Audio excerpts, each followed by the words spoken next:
Good morning students, कैसे हैं आप सभी। मैं डॉक्टर सारिका जायसवाल आज के इस लेक्चर में आपको ग्रोथ और डेवलपमेंट, जिसे अभिवृद्धि एवं विकास भी कहते हैं, के बारे में बताऊंगी। ग्रोथ और डेवलपमेंट सुनने में लगभग एक जैसा प्रतीत होता है, परंतु इन दोनों में देखा जाए तो विशेष अंतर देखने को मिलता है। इन अंतरों को हम अलग अलग करके नहीं देख सकते हैं, क्योंकि ये दोनों ही प्रक्रियाएं साथ चलने वाली होती हैं। जैसे यदि शारीरिक अंगों या संरचनाओं में जब तक वृद्धि नहीं होगी तब तक इनका विकास भी नहीं होगा, और जब शारीरिक अंगों में वृद्धि होगी तभी उनके कार्यों में विकास होगा। आज के इस व्याख्यान में मैं आपको दोनों में होने वाले विशेष अंतर के बारे में बताऊंगी। तो आइए चलते हैं अपने नेक्स्ट स्लाइड की तरफ, जिसमें ग्रोथ और डेवलपमेंट से रिलेटेड निम्न आउटलाइन को इंक्लूड किया गया है। जिसमें सबसे पहले है मीनिंग ऑफ ग्रोथ, यानी कि अभिवृद्धि का अर्थ, डेफिनेशन ऑफ ग्रोथ, अभिवृद्धि की परिभाषा, कैरेक्टरिस्टिक्स ऑफ ग्रोथ, वृद्धि की विशेषताएं, मीनिंग ऑफ डेवलपमेंट, विकास का अर्थ, डेफिनेशन ऑफ डेवलपमेंट, विकास की परिभाषा, कैरेक्टरिस्टिक्स ऑफ डेवलपमेंट, विकास की विशेषताएं, difference between growth and development, वृद्धि एवं विकास में अंतर, factor influencing growth and development, यानी कि इसमें वृद्धि एवं विकास को प्रभावित करने वाले कारक। तो आज के इस चैप्टर में मैं ग्रोथ और डेवलपमेंट के बारे में सारी चीज़ों को आपके समक्ष प्रस्तुत करूंगी, जिसमें कि आपको बताया गया है कि जो आउटलाइन दिया गया है इसमें ग्रोथ की मीनिंग, डेफिनेशन, कैरेक्टरिस्टिक्स, डेवलपमेंट की मीनिंग, डेफिनेशन, कैरेक्टरिस्टिक्स, और इन दोनों में होने वाले विशेष अंतर और इसको प्रभावित करने वाले कारक के बारे में बताऊंगी। तो बढ़ते हैं अपने नेक्स्ट स्लाइड की तरफ, जिसमें सबसे पहले हम बात करेंगे मीनिंग ऑफ ग्रोथ के बारे में कि ग्रोथ क्या है। तो ग्रोथ को अगर देखा जाए, meaning of growth, the word growth means an increase in size, height and weight. It simply implies to the growth at heart, brain, muscles and body in general. It can be easily observed and measured. तो अगर हम बात करते हैं growth के बारे में कि ग्रोथ क्या है, ग्रोथ की परिभाषा क्या है, ग्रोथ का अर्थ क्या है। बच्चों, जैसे कि मैंने आपको पहले भी बताया है कि ग्रोथ और डेवलपमेंट एक दूसरे को पर्याय माना जाता है। लगभग ग्रोथ और डेवलपमेंट यानी कि जो हमारी वृद्धि और विकास होती है, एक दूसरे का पर्याय इसको माना जाता है, लेकिन इन दोनों में विशेष अंतर देखने को मिलता है। अगर देखा जाए तो अभिवृद्धि का सामान्य अर्थ होता है टू ग्रो टू मैच्योरिटी, यानी कि परिपक्वता की ओर बढ़ना। बच्चों, वृद्धि एक ऐसी संरचनात्मक शारीरिक परिवर्तन है जो एक व्यक्ति में परिपक्वता के दौरान चलने वाले क्रम में होते हैं। वृद्धि व्यक्ति की लंबाई, आकार एवं वजन को दर्शाता है। तो ये है हमारी वृद्धि का अर्थ, जिसमें कि आपने ये जाना कि वृद्धि सिर्फ व्यक्ति की लंबाई, आकार एवं वजन को दर्शाता है। तो बढ़ते हैं अपने नेक्स्ट स्लाइड की तरफ, जिसमें हम बात करेंगे डेफिनेशन ऑफ ग्रोथ, यानी कि वृद्धि की परिभाषा क्या है। तो सबसे पहले हम देखेंगे इसमें according to Hurlock, growth as change in size, in proportion, disappearance of old features and accretion of new ones. Hurlock के अनुसार वृद्धि आकार में परिवर्तन, अनुपात में परिवर्तन, पुरानी विशेषताओं का लोप होना एवं नए गुणों की प्राप्ति होती है। सेकंड है हमारा according to Crow and Crow, growth refers to structural and physiological changes. वृद्धि संरचनात्मक और शारीरिक परिवर्तनों को दर्शाती है। तो ये हमारी ग्रोथ की परिभाषा है। अब हम बढ़ते हैं अपने नेक्स्ट स्लाइड की तरफ, जिसमें हम बात करेंगे कैरेक्टरिस्टिक्स ऑफ ग्रोथ, यानी कि अभिवृद्धि की क्या क्या विशेषताएं होती हैं। बच्चों, अभिवृद्धि की भी बहुत सारी विशेषताएं होती हैं, जैसे कि पहले भी मैंने आपको बताया हुआ है कि वृद्धि सिर्फ व्यक्ति की लंबाई, आकार एवं वजन को दर्शाता है, यानी कि ये शारीरिक परिवर्तन को दर्शाता है। तो इसमें सबसे पहले अगर विशेषता की बात करते हैं कैरेक्टरिस्टिक्स ऑफ ग्रोथ, तो फर्स्ट इसकी कैरेक्टरिस्टिक्स है it is qualitative, additive and augmental. अभिवृद्धि जो होती है एक गुणात्मक, योगात्मक और संवर्धित होती है। सेकंड है हमारा it is objectively observable and measurable. वृद्धि अवलोकन योग्य एवं मापने योग्य होती है, यानी कि हम इसको मेज़र कर सकते हैं, इसको माप सकते हैं वृद्धि को। नेक्स्ट है growth does not continue through out life. अभिवृद्धि जो होती है वो पूरे जीवन काल तक नहीं चलती है, इसकी एक सीमा निर्धारित होती है। एक समय तक आके हमारी अभिवृद्धि जो होती है, वृद्धि, वो रुक जाती है, ये पूरे जीवन काल नहीं चलती है। नेक्स्ट है rate of growth is not uniform, यानी कि वृद्धि की जो दर होती है एक समान नहीं होती है, हमेशा वो घटती बढ़ती रहती है। The rate of growth of different parts of the body is different. शरीर के विभिन्न अंगों की वृद्धि दर अलग अलग होती है। तो बच्चों, अभी तक आपने ये जाना कि हमारी वृद्धि का अर्थ क्या होता है, परिभाषा क्या होती है और वृद्धि की विशेषताएं क्या होती हैं। तो अगर हम सिंपल बात करें तो वृद्धि जो होती है एक मात्रात्मक रूप में हम उसको ले सकते हैं। वृद्धि हमारी मात्रात्मक होती है, जिसे हम देख सकते हैं, माप सकते हैं। और इस जो वृद्धि होती है ये संरचनात्मक एवं शारीरिक परिवर्तन की तरह होती है, जिसमें आकार, वजन एवं लंबाई में वृद्धि देखने को मिलती है। वृद्धि जो हमारी होती है वो आंतरिक एवं बाह्य अंगों दोनों में होती है। तो अब बढ़ते हैं अपने नेक्स्ट स्लाइड की तरफ, जिसमें हम बात करते हैं मीनिंग ऑफ डेवलपमेंट, यानी कि हमारा विकास क्या होता है, विकास का अर्थ क्या होता है। तो development means change in shape, form और structure resulting in improved functioning. Development is not limited to grow larger. Instead, consists of a progressive series of changes of an orderly and coherent type towards the goal of maturity. विकास क्या है? विकास की अगर बात करें तो विकास जो होती है या डेवलपमेंट एक यूनिवर्सल प्रोसेस होती है, जो कि जन्म से लेकर मृत्यु पर्यंत तक चलती रहती है। डेवलपमेंट में सभी शारीरिक एवं मानसिक परिवर्तनों का क्रम समाहित रहता है। बच्चों, डेवलपमेंट में केवल शारीरिक वृद्धि में होने वाले परिवर्तनों को शारीरिक वृद्धि में होने वाले परिवर्तनों का ही संकेत नहीं मिलता है, बल्कि इसके अंतर्गत शारीरिक, मानसिक, सामाजिक, बौद्धिक, मनोवैज्ञानिक और संवेगात्मक आदि परिवर्तन सम्मिलित होते हैं, जो कि गर्भकाल से लेके मृत्यु पर्यंत तक चलते रहते हैं। तो नेक्स्ट हम बात करते हैं अपने डेफिनेशन ऑफ डेवलपमेंट की, कि विकास की परिभाषा क्या होती है। According to Hurlock, development by contrast refers to a progressive series of orderly and coherent changes. Progressive signifies that the changes are directional, that they lead forward rather than backward. Orderly and coherent suggests that there is a definite relationship between the changes taking place and those that they proceeded or will follow them. Hurlock के अनुसार विकास क्या है? Hurlock की परिभाषा में progressive और orderly दो चीज़ों का यूज़ किया गया है यहाँ पे।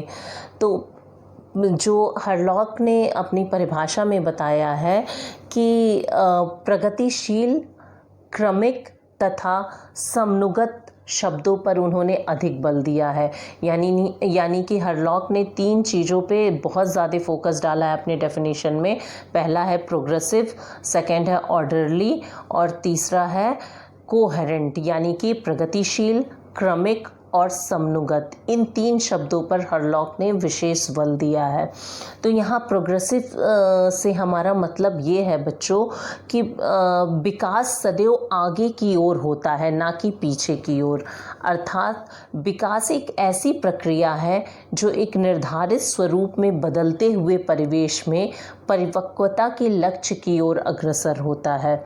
सेकंड हम बात करते हैं जिसको कि हरलॉक ने ऑर्डरली यानी कि क्रमिक के रूप में बताया है कि ये क्रमिक क्या होता है।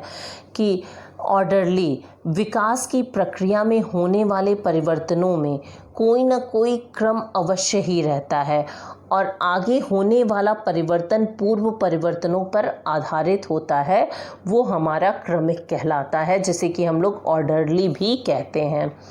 इसी प्रकार जो है हरलॉक ने अपनी परिभाषा में कोहेरेंट शब्द का जो यूज़ किया है उसका मतलब होता है समनुगत, यानी कि इससे तात्पर्य ये है कि जो परिवर्तन होता है, परिवर्तन कभी भी संबंधहीन नहीं होता है, बल्कि हर एक परिवर्तन के बीच कोई न कोई संबंध अवश्य ही रहता है। तो हरलॉक ने अपनी डेफिनेशन में 3 चीज़ों पर, विकास के इस परिभाषा में 3 चीज़ों पर विशेष रूप से फोकस दिया है। फर्स्ट है प्रोग्रेसिव, सेकंड है ऑर्डरली और थर्ड है कोहेरेंट, जिसको कि हम लोग प्रगतिशील, क्रमिक और समनुगत कहते हैं। तो ये है डेफिनेशन ऑफ डेवलपमेंट। अब नेक्स्ट स्लाइड की तरफ हम बढ़ते हैं। कैरेक्टरिस्टिक्स ऑफ डेवलपमेंट, यानी कि विकास की क्या विशेषताएं होती हैं। तो फर्स्ट है इसमें, the goal of development is to adopt to the environment. तो विकास का जो लक्ष्य होता है वो पर्यावरण के अनुकूल होता है। सेकंड है, it is complex process of integrating many structures and functions। यह एक प्रकार का जटिल संरचनात्मक और कार्यात्मक प्रक्रिया होती है। नेक्स्ट है, it contains many aspects like physical, emotional, intellectual, social, moral etc। विकास जो होती है इसमें विभिन्न विकास को एकीकृत करने की प्रक्रिया होती है, जैसे कि शारीरिक विकास है, संवेगात्मक विकास है, बौद्धिक विकास है, सामाजिक विकास है, नैतिक विकास है, आदि विकास को एकीकृत करने की प्रक्रिया जो होती है विकास में देखने को मिलती है। नेक्स्ट है, development is influenced by maturation and learning. देखा जाता है कि विकास जो होती है उसमें विकास जो होती है सीखने और परिपक्वता से प्रभावित होती है। नेक्स्ट है, it is very much related to one's environment. विकास जो होती है यह पर्यावरण से संबंधित होती है। लास्ट कैरेक्टरिस्टिक्स है हमारा, it is qualitative and hence can not be measured directly. विकास जो होती है ये गुणात्मक होती है और इसे सीधे मापा नहीं जा सकता है, बल्कि वृद्धि को हम अच्छे से माप सकते हैं लेकिन विकास को हम सीधे माप नहीं सकते हैं। तो ये है हमारी कैरेक्टरिस्टिक्स ऑफ डेवलपमेंट। अब हम आगे बढ़ते हैं अपने नेक्स्ट स्लाइड की तरफ, difference between growth and development.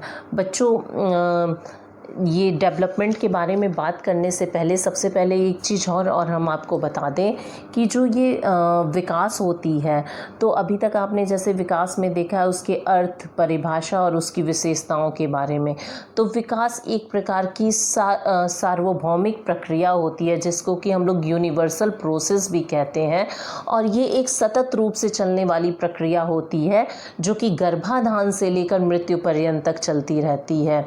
और इसका जो विकास का जो क्षेत्र होता है वो बहुत ही व्यापक होता है और वृद्धि से पहले जो होती है ये हमारी विकास प्रारंभ हो जाती है, और विकास में सदैव जो है वो एक गुणात्मक परिवर्तन के रूप में ही वो आगे अग्रसर होती है।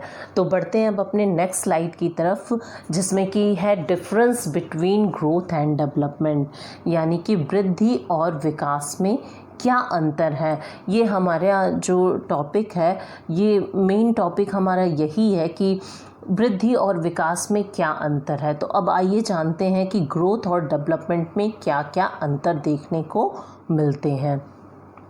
तो सबसे पहले हम बात करते हैं ग्रोथ की।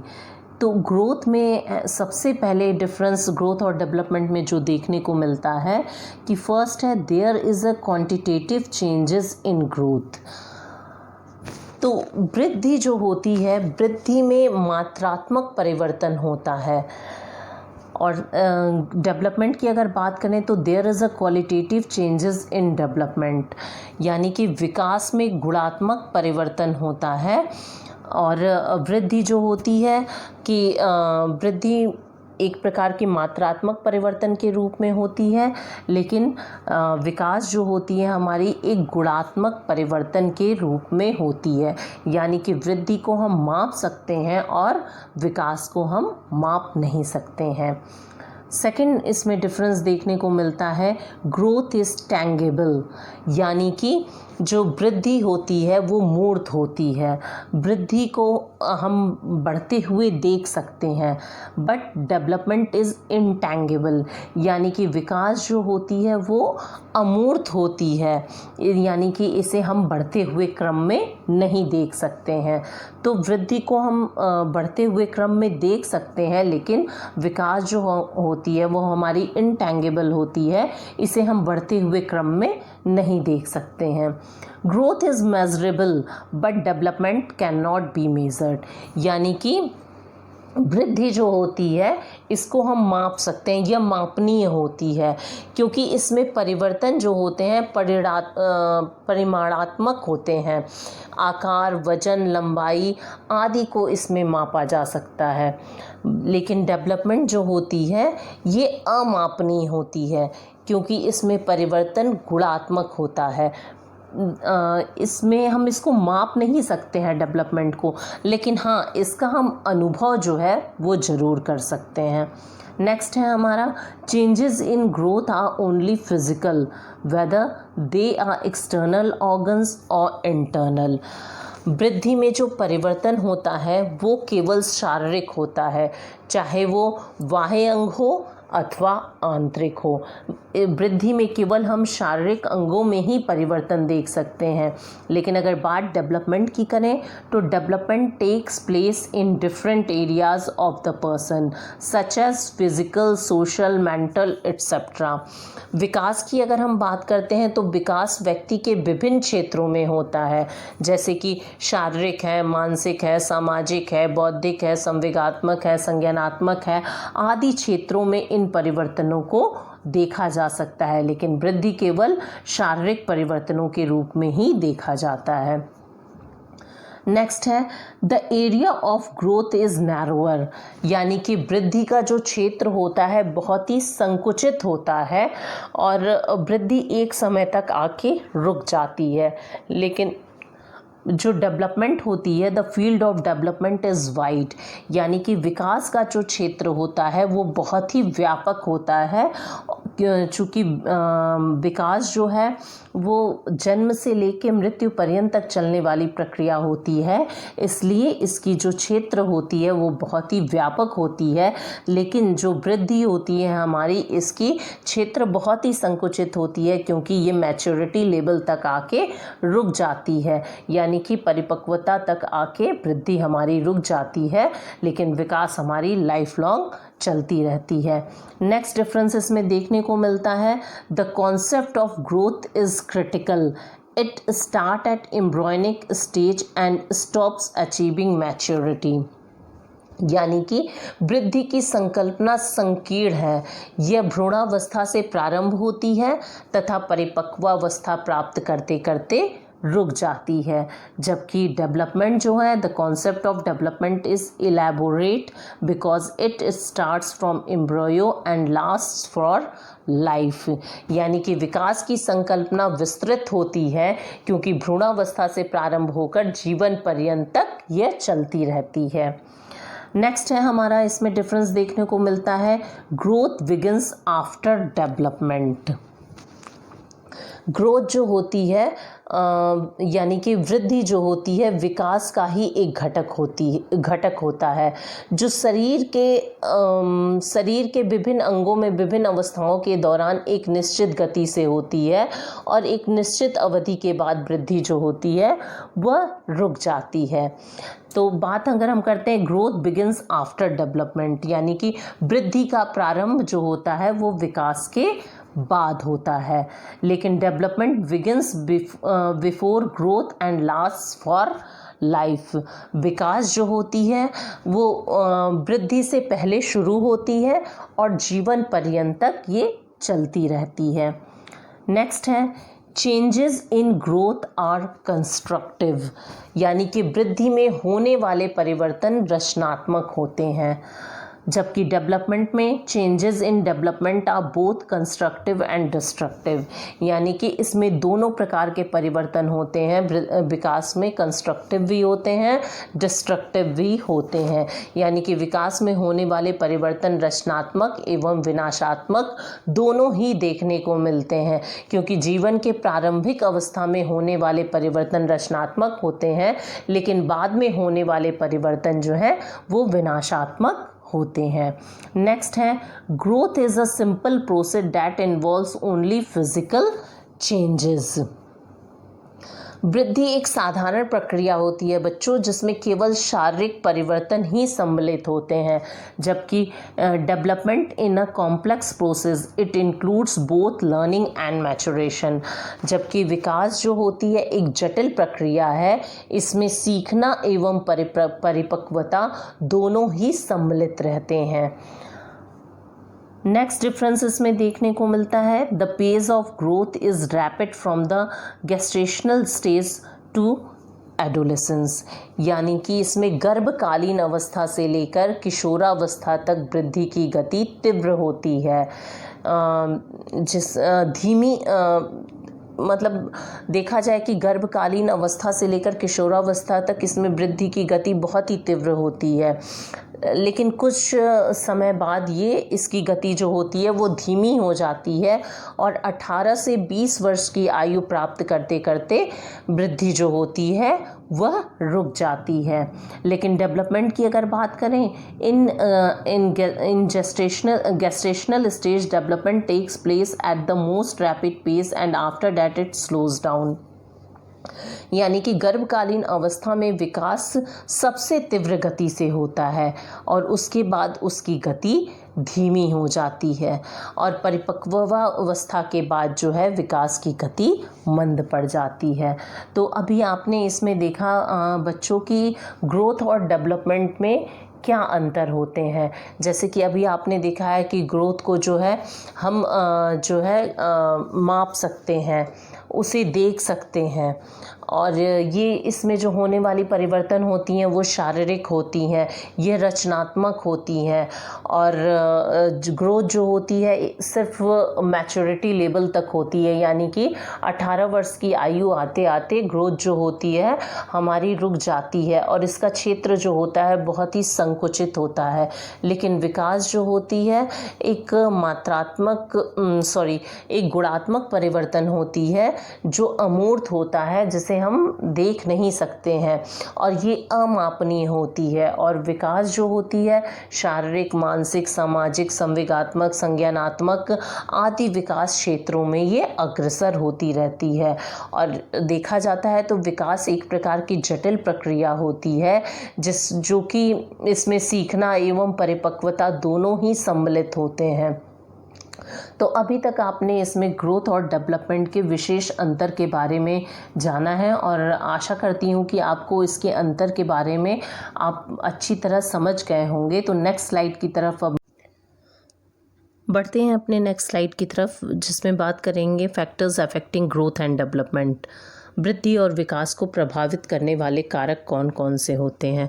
सबसे पहले हम बात करेंगे वृद्धि और विकास को प्रभावित करने वाले कारक में हेरिडिटी यानी कि वंशानुक्रम। वंशानुक्रम क्या है बच्चों? वंशानुक्रम वे कारक होते हैं जो बालक को जन्म से ही अपने माता पिता के द्वारा उपहार स्वरूप या गिफ्ट के रूप में प्राप्त होते हैं। आप सभी जानते हैं कि वंशानुक्रम के वाहक जो होते हैं वो जीन्स होते हैं।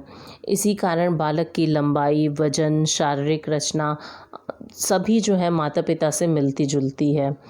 वंशानुक्रम को व्यक्ति की संरचना और क्रियात्मकता से संबंधित संपत्ति उपहार समझना चाहिए, क्योंकि इन्हीं के माध्यम से व्यक्ति अपने विकास के जन्मजात एवं अर्जित क्षमताओं का उपयोग कर पाता है।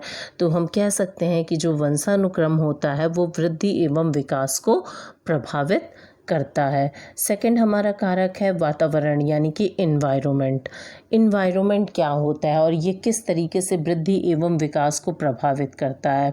तो बालक के वृद्धि एवं विकास को प्रभावित करने वाला दूसरा हमारा महत्वपूर्ण कारक है वातावरण। वातावरण के अंतर्गत वे सभी बाह्य शक्तियाँ, प्रभाव, परिस्थितियाँ आदि सम्मिलित होती हैं जो बालक के व्यवहार, शारीरिक, मानसिक, मनोवैज्ञानिक या सामाजिक, बौद्धिक, संवेगात्मक आदि विकास को प्रभावित करती है।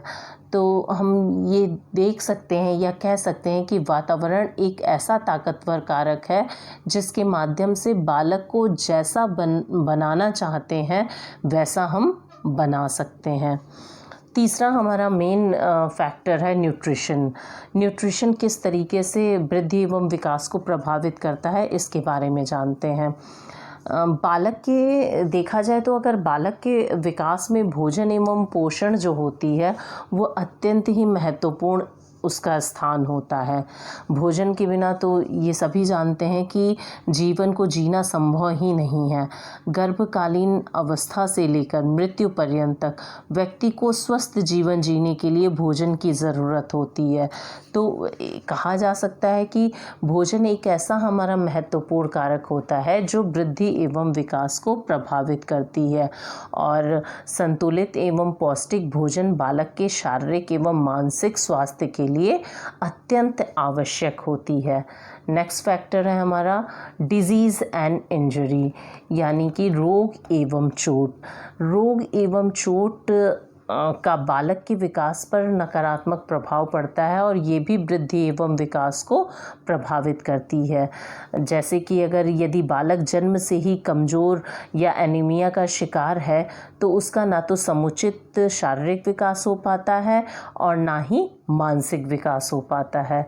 इसके ठीक विपरीत यदि हम बात करें तो जिस बालक का स्वास्थ्य उत्तम रहता है और उसके पास यदि कोई बीमारी नहीं होती है उसमें रोग रोधक क्षमता अधिक होती है, इस कारण उनका शारीरिक एवं मानसिक विकास सामान्य गति से होता रहता है और वो स्वस्थ जीवन व्यतीत करते हैं। नेक्स्ट फैक्टर है हमारा फैमिली एनवायरनमेंट यानी कि घर का वातावरण। सभी जानते हैं कि अगर घर का वातावरण सौहार्दपूर्ण रहे, अच्छा रहे, घर का जैसा वातावरण होता है उसी वैसा ही बच्चों पे उसका असर पड़ता है, वैसे ही इम्पैक्ट पड़ता है बच्चों पे। अगर घर का वातावरण बहुत ही कलहपूर्वक है तो बच्चों में उसी तरीके की नकारात्मकता जो है वो प्रवेश करेगी। अगर घर का माहौल जो है वो शांतिपूर्ण होता है और घर में सब प्यार मोहब्बत से रहते हैं तो उसका भी असर बच्चों के वृद्धि एवं विकास पर पड़ता है। नेक्स्ट है स्कूल एनवायरनमेंट यानी कि स्कूल का क्या प्रभाव पड़ता है बच्चों की वृद्धि एवं विकास पे। सभी जानते हैं कि स्कूल एक ऐसा कारक होता है जो बच्चों के वृद्धि एवं विकास में महत्वपूर्ण भूमिका निभाता है, क्योंकि स्कूल ही एक ऐसी जगह होती है जहां बच्चे अपना अधिकतम समय व्यतीत करते हैं और अच्छी शिक्षा दीक्षा सीखते हैं। अगर बच्चे वहां अच्छे संगत में रहते हैं तो उनकी संगति का असर भी अच्छा होता है और बच्चे आगे चल के अच्छा कुछ कर पाते हैं। लेकिन अगर वही उन्हें बुरी संगत मिल जाती है तो बच्चे गलत राह पे अग्रसर हो जाते हैं।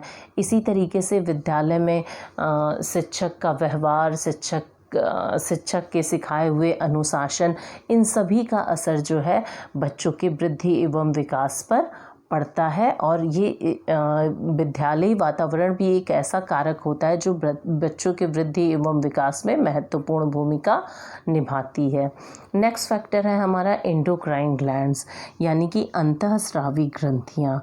अंतःस्रावी ग्रंथियाँ क्या है और ये किस तरीके से वृद्धि एवं विकास को प्रभावित करती है?